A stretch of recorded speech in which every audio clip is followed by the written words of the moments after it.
Hello everyone. आज मैं आप सबको एक कमाल की कहानी सुनाने वाला हूं जो आपके दिल को छू जाएगी और आपको कभी हार ना मानने की प्रेरणा देगी। ये कहानी है एक गरीब किसान रामू और उसके अमीर दोस्त राजू की।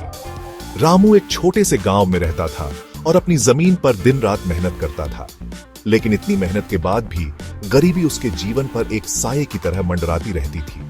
उसका एक प्यारा दोस्त था राजू, जो काफी अमीर था। दोनों बचपन के दोस्त थे। वे एक साथ खेलते, हंसते और अपने सपनों की बातें करते थे। एक साल आफत आ गई। बहुत बड़ा सूखा पड़ा और रामू की सारी फसल बर्बाद हो गई। उसके पास खाने के लिए कुछ नहीं था और नई फसल बोने के लिए पैसे भी नहीं थे। उसकी हालत दिन ब दिन बिगड़ती जा रही थी। मजबूर और लाचार रामू ने अपने दोस्त राजू से मदद मांगने का फैसला किया। राजू ने रामू की परेशानी सुनी और कहा, मैं तुम्हें पैसे तो दे सकता हूं, पर इससे तुम्हारी प्रॉब्लम सॉल्व नहीं होगी। इसकी बजाय मैं तुम्हें कुछ बीज और सलाह देता हूं। मेहनत करो, तुम्हारी जिंदगी बदल जाएगी। रामू बीज लेकर नई उम्मीद के साथ अपने खेत पर वापस लौट आया। उसने दिन रात मेहनत की, उन बीजों को पूरे दिल से सींचा। हर दिन वह सूरज उगने से पहले उठता और देर रात तक काम करता।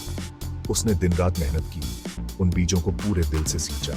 उसकी मेहनत और समर्पण ने उसे कभी हार मानने नहीं दी। और पता है क्या हुआ? कुछ ही महीनों में उसका खेत हरा भरा हो गया, अच्छी फसल के साथ। उसकी मेहनत रंग लाई और खेत में हरियाली छा गई। रामू ने अपनी फसल बेची और अच्छा मुनाफा कमाया, जिससे उसकी हालत काफी बेहतर हुई। अब वह अपने परिवार के लिए अच्छा जीवन दे सकता। आंखों में कृतज्ञता के आंसू लिए रामू राजू के पास वापस गया और बोला, मेरे दोस्त, तुम्हारी सलाह ने मेरी जिंदगी बदली। अब मैं भी दूसरों की मदद करना चाहता हूँ। उसने ठान लिया कि वह अपने गांव के अन्य किसानों की भी मदद करेगा। ये कहानी हमें सिखाती है कि मेहनत और सही मार्गदर्शन से हम अपनी जिंदगी बदल सकते हैं। यह हमें यह भी सिखाती है कि सच्ची दोस्ती और सहयोग से हम किसी भी मुश्किल का सामना कर सकते हैं। चाहे कितनी भी मुश्किल आए, उम्मीद हमेशा रहती है। हमें कभी हार नहीं मानना चाहिए और हमेशा आगे बढ़ने की कोशिश करनी चाहिए। याद रखिए, सिर्फ मदद लेना ही नहीं, बल्कि अपने पैरों पर खड़ा होना भी जरूरी है। Thanks for watching. अच्छी लगी सब्सक्राइब जरूर करें।